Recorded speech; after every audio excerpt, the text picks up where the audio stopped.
vamos a presentar al doctor Fernando Reboredo Rego, cirujano general del Servicio de Cirugía de Páncreas, Vaso y Retroperitoneo del Hospital Nacional Guillermo Almenara. Docente invitado a la Universidad Nacional Mayor de San Marcos, miembro de la Sociedad de Cirujanos Generales del Perú, miembro de la Academia de Programas de Cirugía y miembro fundador del capítulo peruano de la International Hepatobiliary Association. El doctor Reboredo va a dar la exposición sobre pancreatitis. Doctor Reboredo tiene 25 minutos. Adelante, por favor. Buenas noches, distinguida concurrencia. Muchas gracias por la invitación. No sé si se está viendo las diapositivas. Sí, doctor, se está viendo. Se está viendo. Correcto. Sí, usted. Bueno, entonces empezamos. Bueno, estamos en estos años acudiendo a algo más o menos histórico. Miren que la clasificación de pancreatitis desde el consenso de Atlanta del 93 no se había revisado hasta el año 2012 y publicado en el año 2013, o sea, casi 20 años después, en cuanto a la clasificación de la pancreatitis. Vamos a ver algunas cosas importantes como la definición. ¿Cómo vamos a definir una pancreatitis? Es un proceso inflamatorio agudo del páncreas con compromiso variable de otros tejidos regionales u órganos y sistemas remotos.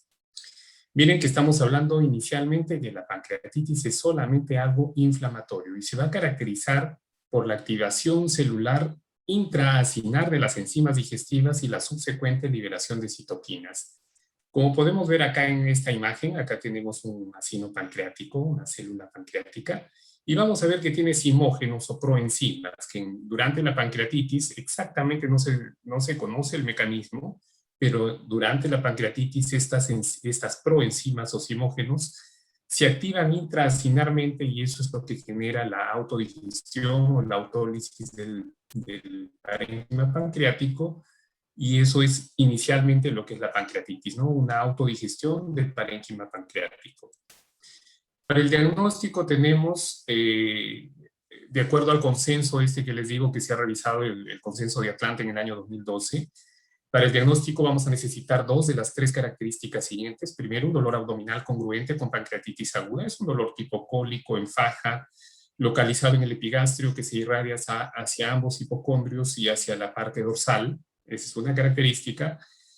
La otra característica es actividad de lipasa sérica o amilasa sérica de al menos 3 veces por encima del límite normal superior. No olvidar que la amilasa y la lipasa llegan a su pico a las 6 horas y la amilasa cae más rápidamente que la lipasa en el transcurso de las horas. Por lo tanto, si un paciente viene a la emergencia con dolor de 2 o 3 días de evolución, probablemente la amilasa esté dentro de límites normales. Sin embargo, la lipasa no lo esté. Entonces hay que tener esto en cuenta. Y el otro punto es hallazgos característicos de pancreatitis aguda, ya sea en tomografía contrastada, resonancia magnética o una ecografía. Entonces, para el diagnóstico necesitamos 2 de estas 3 características descritas. En cuanto a la etiología, vamos a ver que hay un sinnúmero de causas de pancreatitis aguda, biliar el 40%, esto es estadística del mundo, alcohol en el 30% de las causas, variantes anatómicas, tumores de diversos tipos, carcinoma ductal de páncreas, ampolla de Bater, tumores neuroendocrinos, linfoma, etc.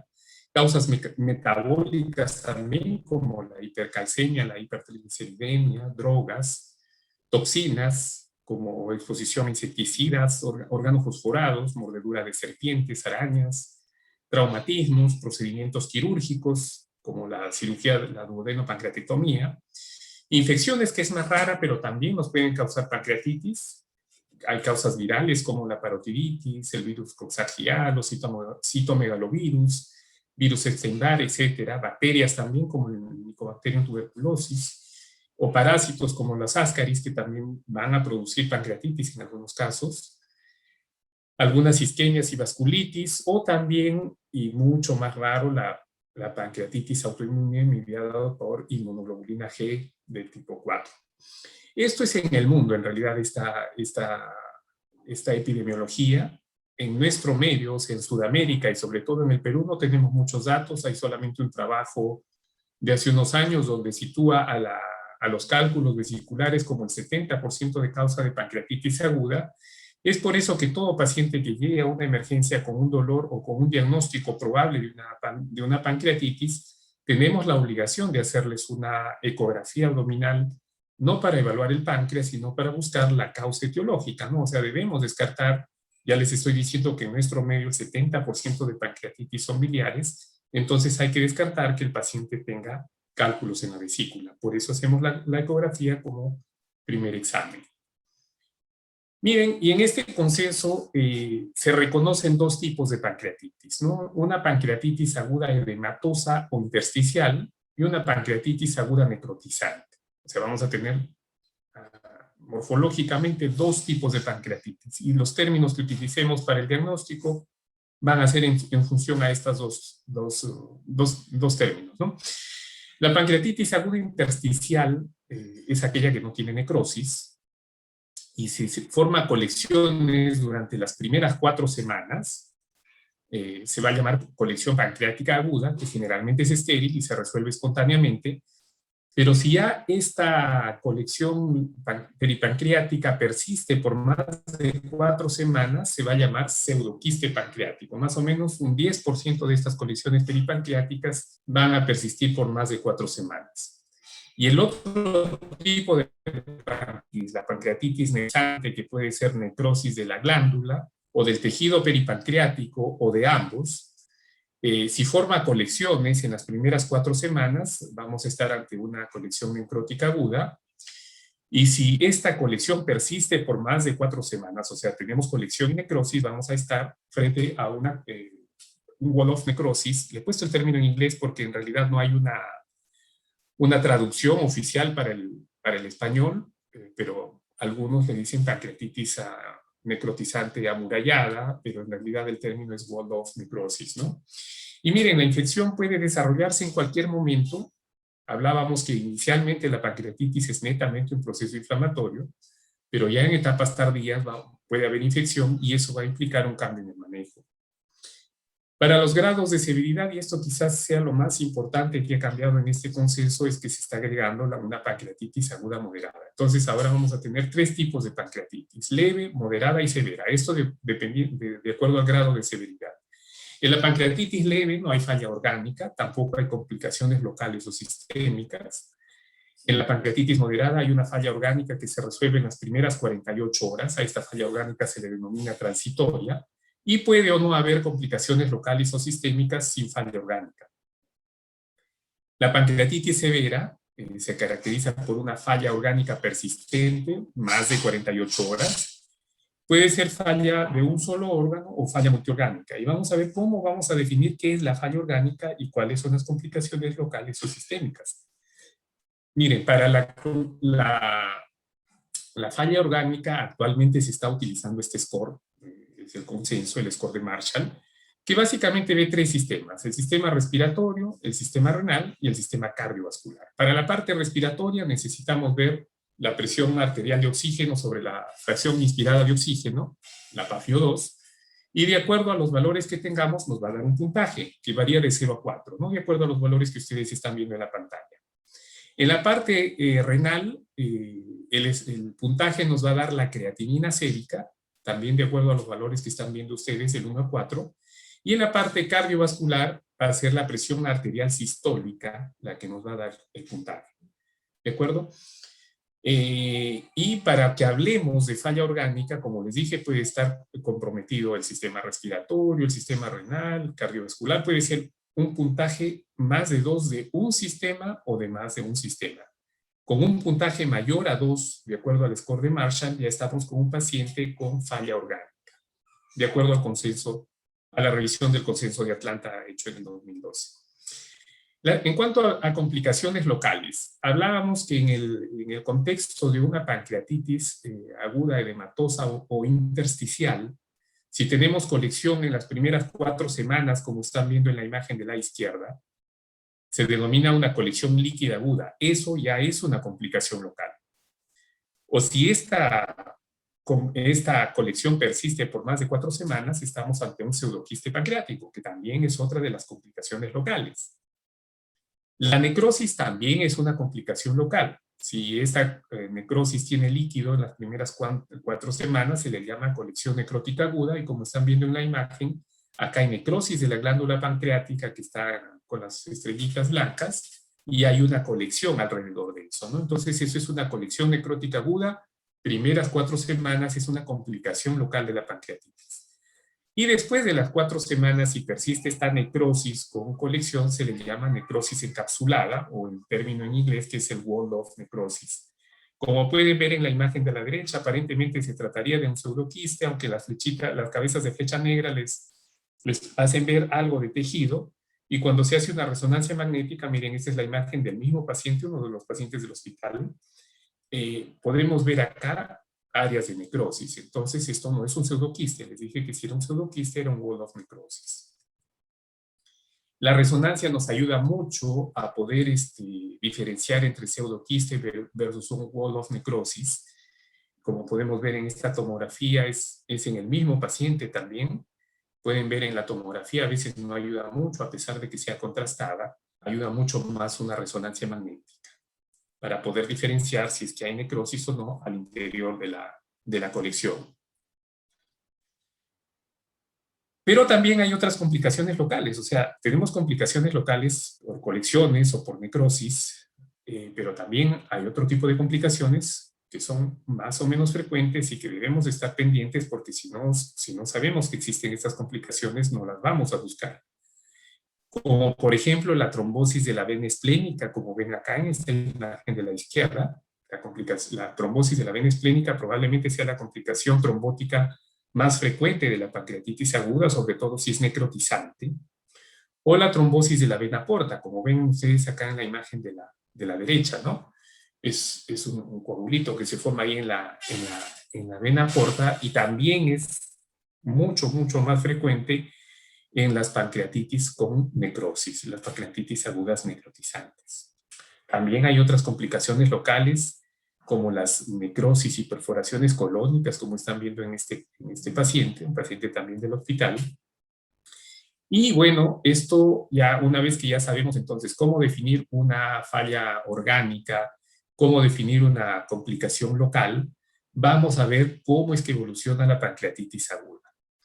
Vamos a ver que la pancreatitis aguda en la gran mayoría de casos, hasta en el 85%, son pancreatitis intersticiales, o sea, no hay necrosis. En estos casos, la falla orgánica, si es que lo hubiese, es transitoria, ¿no? Generalmente hay colecciones líquidas sin necrosis, una mortalidad bastante baja, y que, bueno, las complicaciones generalmente se resuelven espontáneamente a partir de la 4ª semana, o si persisten, como les dije, en un 10%, se vaya a denominar pseudoquiste pancreático, ¿no? No es el tema de hablar del pseudoquiste, pero también la gran mayoría de pseudoquistes se van a resolver espontáneamente en el tiempo. El otro 15 a 20% de la pancreatitis son necrotizantes. Y aquí sí hay que ver si es que las pancreatitis necrotizantes tienen una falla orgánica transitoria, es decir, son pancreatitis moderadas o moderadamente severas, que tienen una mortalidad del menor al 5%, o si estas pancreatitis tienen una falla orgánica persistente, o sea, un score de Marshall mayor de 2 por más de 48 horas. Estas son denominadas pancreatitis aguda severa y la mortalidad es mucho mayor, hasta un 20%. Sin embargo, miren, a pesar de que tengamos una pancreatitis necrotizante severa, vamos a ver que la gran mayoría de estas necrosis son estériles, ¿no? El 70% aproximadamente son necrosis estériles con una mortalidad del 10%, pero hay un 30% de estas pancreatitis severas que se infectan, ¿no? Algunos grupos le llaman a los pacientes que tienen una pancreatitis severa con necrosis infectada, le llaman pacientes con pancreatitis crítica. No lo he puesto dentro de la clasificación porque en realidad el consenso no toma en cuenta esta clasificación, ¿no? A pesar de que la mortalidad es mucho más alta que de todos los otros grupos de pancreatitis, pero en el consenso no se toma como pancreatitis crítica, solamente la leve, moderada o moderadamente severa y la severa. Entonces, miren, en este grupo de pacientes que tienen necrosis infectada y pancreatitis severa, la mortalidad sí es bastante alta, ¿no? Como pueden ver acá, la celda pancreática con parénquima con abundante gas, una pancreatitis infectada, ¿no? Esto es casi lo mismo, para explicarles un poco más. Cuando hay falla orgánica y necrosis infectada, la mortalidad a veces es más del 30%, Cuando hay falla orgánica, pero sin necrosis infectada, la mortalidad es del 19%. Y cuando hay necrosis infectada, pero sin falla orgánica, miren, la mortalidad es bajita. O sea, en realidad, más que la necrosis y la infección, lo que nos va a determinar la mortalidad es la falla orgánica en estos pacientes. ¿Y cuándo intervenir? Vamos a dividir la intervención en dos fases. En la fase temprana, que son las primeras 2 semanas, y en la fase tardía, que son a partir de la 4ª semana. No olvidar que en la pancreatitis vamos a tener una curva bifásica con 2 picos grandes de mortalidad en la entre la primera y segunda semana, y después de la segunda semana, generalmente a partir de la 4ª semana. La mortalidad en las primeras semanas va a ser debido a una falla orgánica temprana y básicamente es por el síndrome de respuesta inflamatoria sistémica. No tiene que ver con la infección.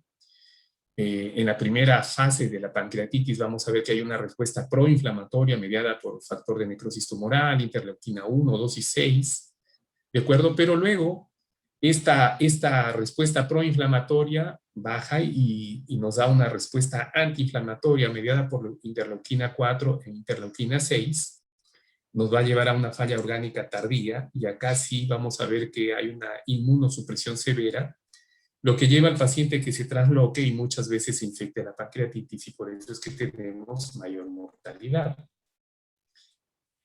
El síndrome de respuesta inflamatoria sistémica va a llevar a estos pacientes a extravasación de líquido hacia el tercer espacio, hipovolemia, hipoperfusión y falla orgánica. Entonces, ¿cuáles son las medidas que vamos a tener ante un paciente con una pancreatitis?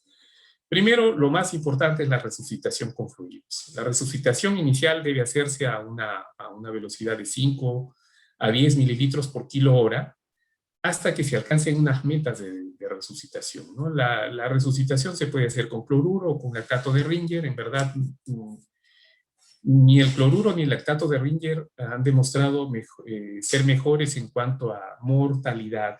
El lactato Ringer ha demostrado generar controlar mejor la respuesta inflamatoria sistémica, pero no hay una diferencia estadísticamente significativa con respecto a la mortalidad si lo comparamos con el suero salino. Entonces se puede usar o suero salino o lactato Ringer. Pero tenemos que tener unas metas, ¿no? O sea, no podemos estar sobrehidratando al paciente, porque si no lo llevamos la sobrehidratación nos va a generar otros problemas como el síndrome compartimental abdominal y otras cosas, ¿no? Entonces, las metas de nuestra resucitación va a ser que las vamos a dividir en 2, metas no invasivas y metas bioquímicas. En las metas no invasivas vamos a resucitar a esta velocidad al paciente hasta que la frecuencia cardíaca sea menos de 120 latidos por minuto, con una presión arterial media que varía entre 65 y 85 milímetros de mercurio y un flujo urinario de 0,1 a 1 mililitro kilo hora.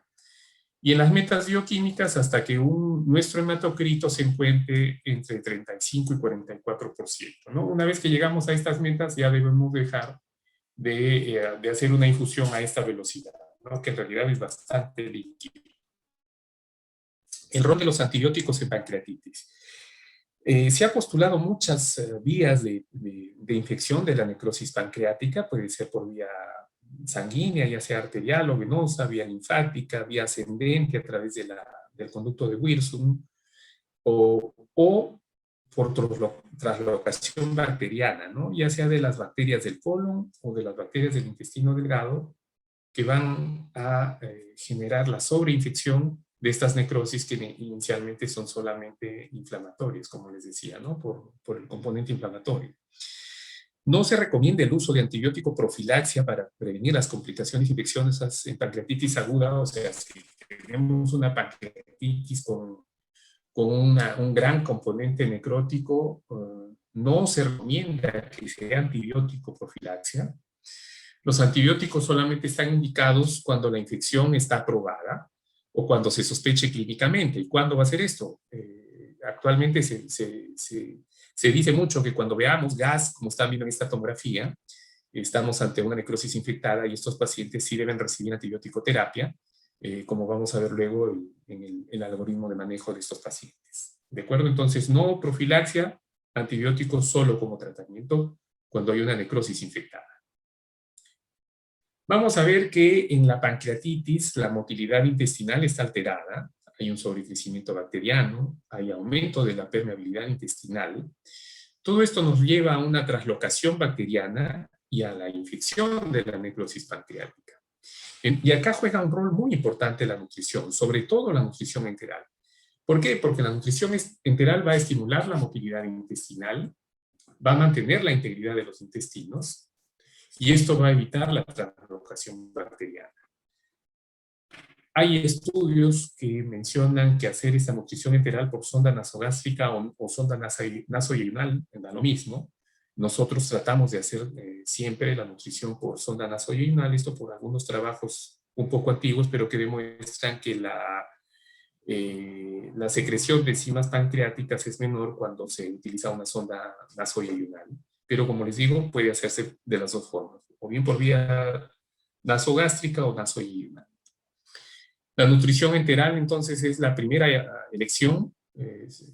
Se reserva en aquellos pacientes que van a tener una ingesta calórica insuficiente después de 3 o 5 días, o sea, aquellos pacientes que están de repente con compromiso del sensorio, que no pueden ingerir el suficiente alimento para poder nutrirse.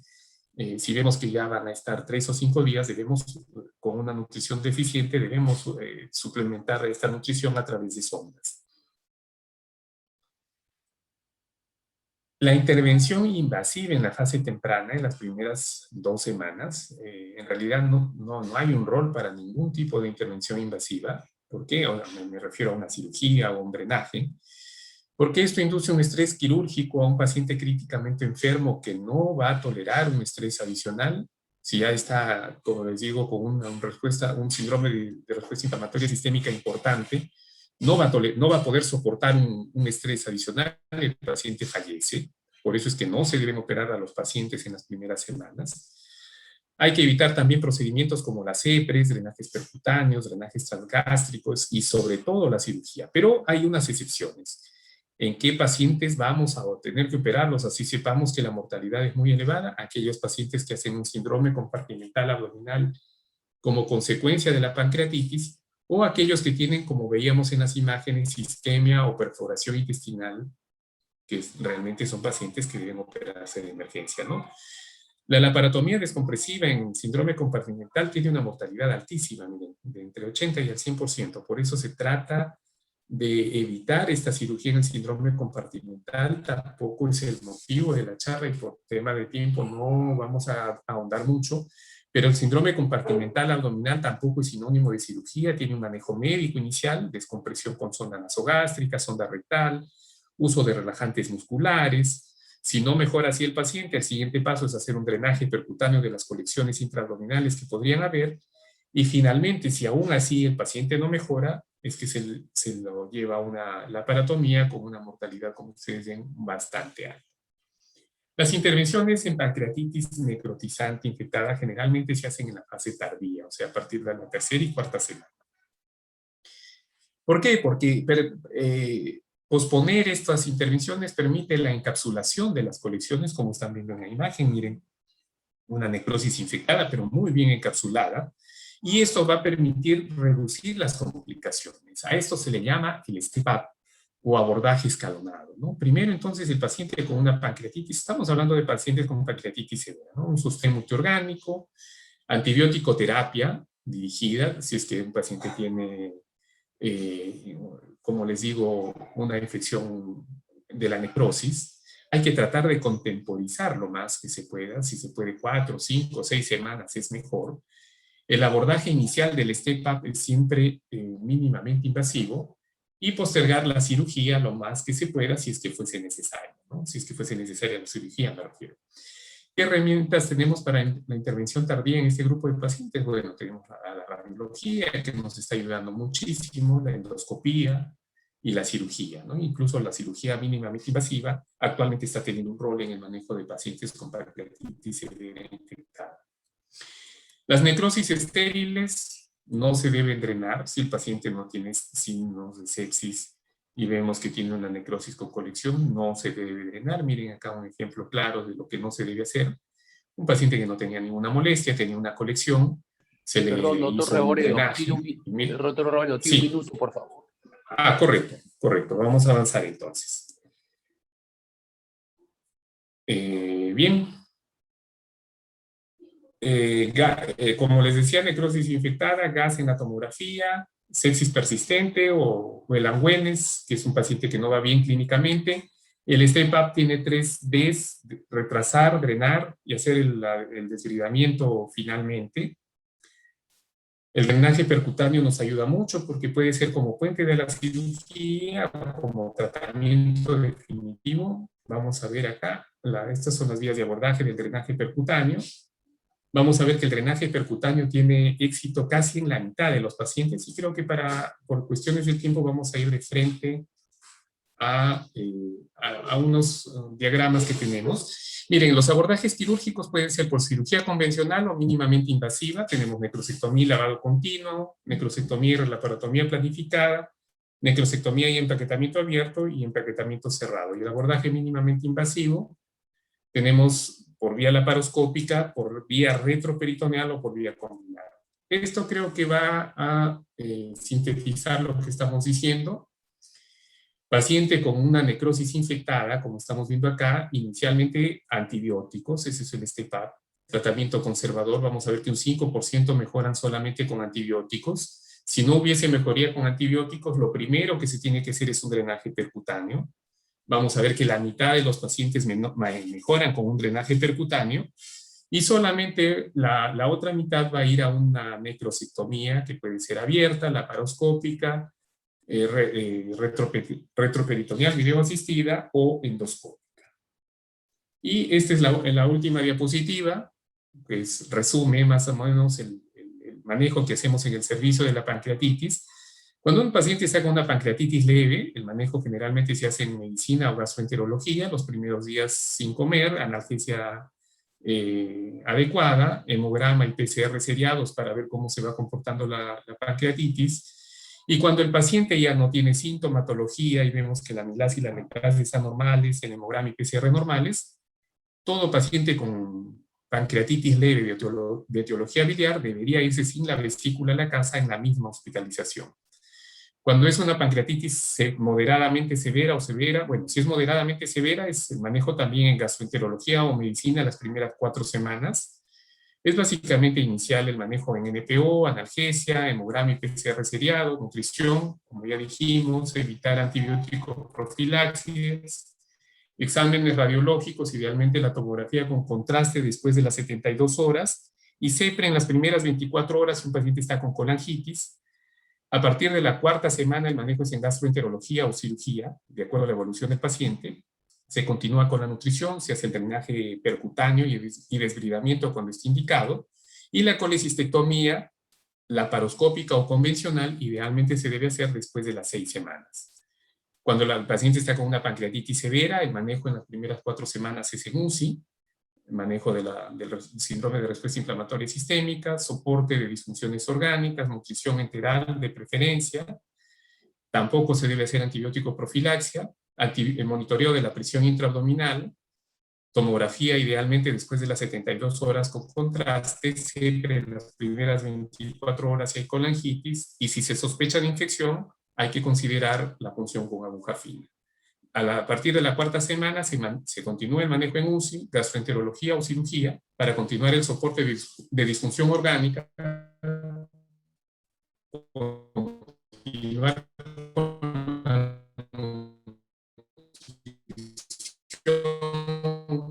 enteral de preferencia, drenaje percutáneo y desbridamiento cuando el paciente no vaya. Y la colecistectomía reserva después de las 4 semanas.